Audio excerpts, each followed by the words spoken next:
आज हम पढ़ने वाले हैं प्रेजेंट कंटिन्यूअस टेंस, जिसको हिंदी में अपूर्ण वर्तमान काल या निरंतर वर्तमान काल कहते हैं। इसका मतलब होता है जो काम अभी इस समय चल रहा हो।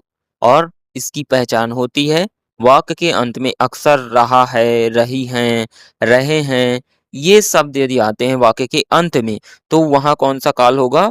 अपूर्ण वर्तमान काल या निरंतर वर्तमान काल। ठीक है। एग्जाम्पल देखिए, जैसे मैं खाना खा रहा हूँ। इस वाक्य के अंत में रहा हूँ आया ना, वह स्कूल जा रही है। तो इस वाक्य के अंत में रही हूँ आया। और बच्चे खेल रहे हैं, तो रहे हैं आया वाक्य के अंत में। इसीलिए यहाँ कौन सा वो टेंस होगा? प्रेजेंट कंटिन्यूअस टेंस, मतलब निरंतर वर्तमान काल या अपूर्ण वर्तमान काल, जो अभी तक पूरा नहीं हुआ है। चलिए अब हम स्ट्रक्चर देखते हैं, इसको कैसे बनाते हैं इंग्लिश में। ओके, सबसे पहले हम देखेंगे पॉजिटिव सेंटेंस बनाने के लिए एक स्ट्रक्चर। ठीक है, या फिर इसको हम बोल सकते हैं अफर्मेटिव सेंटेंस भी इसी को बोलते हैं। ठीक है, या फिर हम इसे सिंपल सेंटेंस भी बोलते हैं। तो आपको हमेशा ध्यान रखना है सकारात्मक वाक्य, इसी को हम अफर्मेटिव सेंटेंस बोलते हैं, पॉजिटिव सेंटेंस बोलते हैं, सिंपल सेंटेंस बोलते हैं। ठीक है, तीन तरीकों से इसको बोला जाता है। तो इसका हम स्ट्रक्चर पढ़ते हैं, फिर इसके उदाहरण देखेंगे। तो सबसे पहले हमें सब्जेक्ट लगाना है, फिर उसके बाद हमें हेल्पिंग वर्ब का यूज करना है इज, एम, आर, एंड फिर उसके बाद वर्ब की फर्स्ट फॉर्म लगेगी एंड उसमें आईएनजी जुड़ेगा सभी में। ठीक है, एंड देन उसके बाद लगेगा ऑब्जेक्ट। ठीक है, तो चलिए अब हम एग्जांपल के थ्रू समझते हैं। एग्जाम्पल्स देखने से पहले हमें यह ध्यान रखना होगा कि कौन सी हेल्पिंग वर्ब किस सब्जेक्ट के साथ यूज होगी। तो आई के साथ हमेशा हमें एम का प्रयोग करना है, ही, सी, इट, नेम के साथ हमें इज का प्रयोग करना है। ठीक है, और यू, वी, दे के साथ आर का प्रयोग होता है हमेशा। ठीक है, यह चीज ध्यान रखना है, तभी आप सही तरीके से टेंसेस बना पाओगे। अन्यथा आपसे मिस्टेक्स बहुत होती रहेगी यदि आप ये चीज ध्यान नहीं रखोगे। आई वी यू दे के साथ, हाँ, आई वी के साथ नहीं, यू वी दे के साथ आर का प्रयोग होता है और आई के साथ एम का प्रयोग होता है, जबकि ए सिंगुलर नाउन के साथ और ही, सी, इट, नेम के साथ इज का प्रयोग होता है। ठीक है, अब हम एग्जाम्पल देखते हैं। मैं खाना खा रहा हूँ। तो यहाँ क्या आया है? वाक्य के अंत में रहा हूँ आया है। इसीलिए हमें सबसे पहले इस हिंदी वाक्य को देख के अंत में देखना है। ठीक है, कि क्या आ रहा है, कौन से शब्द हैं। तो अंत में रहा हूँ आ रहा है, इसीलिए हम समझ जाएंगे कि निरंतर वर्तमान काल मतलब प्रेजेंट कंटिन्यूअस का यह टेंस है। ठीक है, यह सेंटेंस है। तो देन अब हमें पता हो गया कि ये किस का सेंटेंस है, किस टेंस का सेंटेंस है ना। तो अब हम इसकी स्ट्रक्चर याद करेंगे कि प्रेजेंट कंटिन्यूअस टेंस का स्ट्रक्चर क्या है। अब चूंकि हम देखेंगे इस सेंटेंस को कि ये निगेटिव है कि अफर्मेटिव है कि इंट्रोगेटिव है। इंट्रोगेटिव का मतलब होता है प्रश्नवाचक, और अफर्मेटिव को होता है मतलब सकारात्मक, और निगेटिव का मतलब होता है नकारात्मक। तो चूंकि यह सकारात्मक वाक्य है, क्योंकि इसमें नहीं नहीं लगा और प्रश्नवाचक चिन्ह भी नहीं लगा, इसीलिए कौन सा सेंटेंस है? पॉजिटिव है, मतलब सकारात्मक है। तो अब हम सकारात्मक में जो स्ट्रक्चर लगता है उसको देखेंगे। ठीक है, तो सकारात्मक में हमने स्ट्रक्चर पढ़ चुका है, उसी के हिसाब से हम बनाएंगे इस सेंटेंस को, हिंदी सेंटेंस को अब हम इंग्लिश में बनाएंगे। ठीक है, तो सबसे पहले हमें सब्जेक्ट लगाना था, हमने स्ट्रक्चर में पढ़ा था। तो सब्जेक्ट क्या है? आई है। फिर हेल्पिंग वर्ब लगाया था। आई का मतलब मैं, जो कार्य कर रहा है वो है सब्जेक्ट, मतलब कर्ता। सब्जेक्ट का मतलब क्या होता है? कर्म करने वाला। ठीक है, और उसके बाद हमें लगाना था क्या? इज, आर, एम लगाना था, मतलब हेल्पिंग वर्ब का प्रयोग करना था। तो हेल्पिंग वर्ब यहाँ इज, आर, एम क्यों लग रही है? क्योंकि रहा हूँ आ रहा है, इसीलिए हमें ये हम पढ़ रहे हैं कि पॉजिटिव में इज, आर, एम ही हेल्पिंग वर्ब लग रही। अब एम क्यों लग रही है? क्योंकि कर्ता आई है।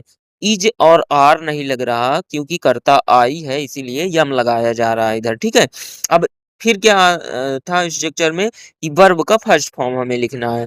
तो हमने वर्ब का फर्स्ट फॉर्म लिखा ईट, और उसके साथ में हमें सभी वर्ब के फर्स्ट फॉर्म में आईएनजी जोड़ देना, तो हमने डायरेक्टली आईएनजी जोड़ दिया। अब उसके बाद सब उसमें लिखा था स्ट्रक्चर में कि डायरेक्ट आपको ऑब्जेक्ट लिख देना है उसके बाद। ठीक है, आईएनजी के बाद तो हमने यहाँ क्या लिख दिया? ऑब्जेक्ट क्या है यहाँ? कर्म क्या है उसका?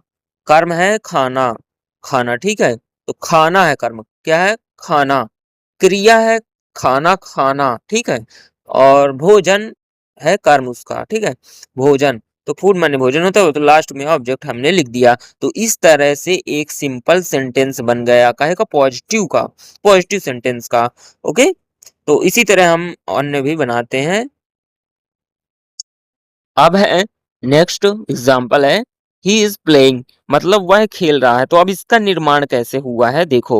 सबसे पहले हमें स्ट्रक्चर है, स्ट्रक्चर को बहुत जरूरी याद रखना है, ठीक है? उसको 3-4 बार रब में लिखो, याद करो स्ट्रक्चर कैसे बिल्ड करते हैं प्रेजेंट कंटिन्यूअस के सेंटेंसेस को, पॉजिटिव सेंटेंसेस को, और उसको रटो, तब याद होगा। तो सबसे पहले स्ट्रक्चर में था कि सब्जेक्ट लिखना है पहले। तो सब्जेक्ट यहाँ क्या है? ही है सब्जेक्ट। तो ही लिखा। ही क्यों है? वह। तो वह किस काहे माने होता है?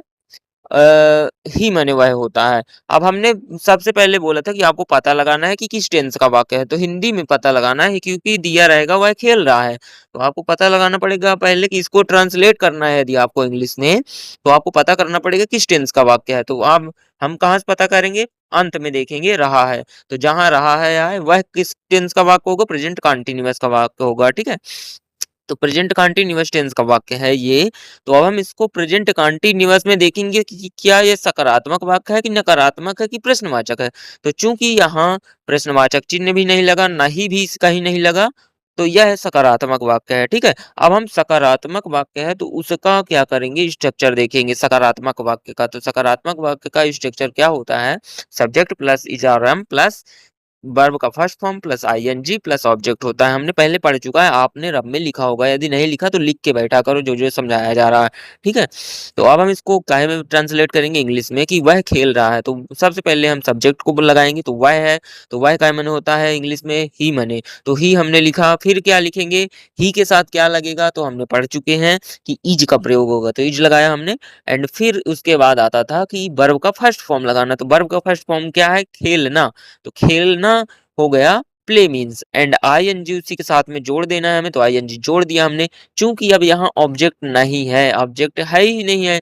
यदि वह फुटबॉल खेल रहा है होता, तो फुटबॉल यहाँ क्या होता? ऑब्जेक्ट होता, लेकिन यहाँ ऑब्जेक्ट नहीं है, इसीलिए हम इतना ही बना के इस सेंटेंस को छोड़ देंगे, जितना लिखा है उतना ही। तो ही इज प्लेइंग हो गया, तो वह खेल रहा है। बस इस तरह एकदम आसान है बनाना।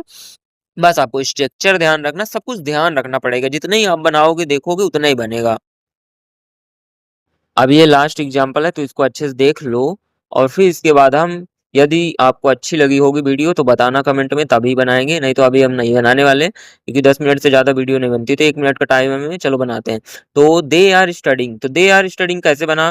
पहले हमने हिंदी वाक्य को समझा, जाना और स्ट्रक्चर जाना। स्ट्रक्चर के बाद हमने वे की जगह दे लगाया, और दे के साथ क्या लगता है? आर लगता है, लगाया हमने।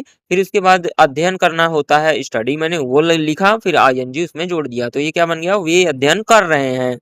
तो इस तरह हम प्रेजेंट कंटीन्यूअस के पॉजिटिव सेंटेंसेस को बनाते हैं, आप हमेशा ध्यान रखना। अब मिलेंगे हम नेक्स्ट वीडियो में, यह वीडियो बड़ी हो जाएगी। यदि आपको पसंद आया हो, ये एक डेमो है, यदि आपको समझ में आया हो तो आप हमें बताओ, तो हम negative sentence and interrogative sentences का वीडियो आपको तुरंत भेज देंगे। थैंक यू वेरी मच, मिलते हैं नेक्स्ट वीडियो में, तब तक के लिए bye bye, tata, see you, thank you.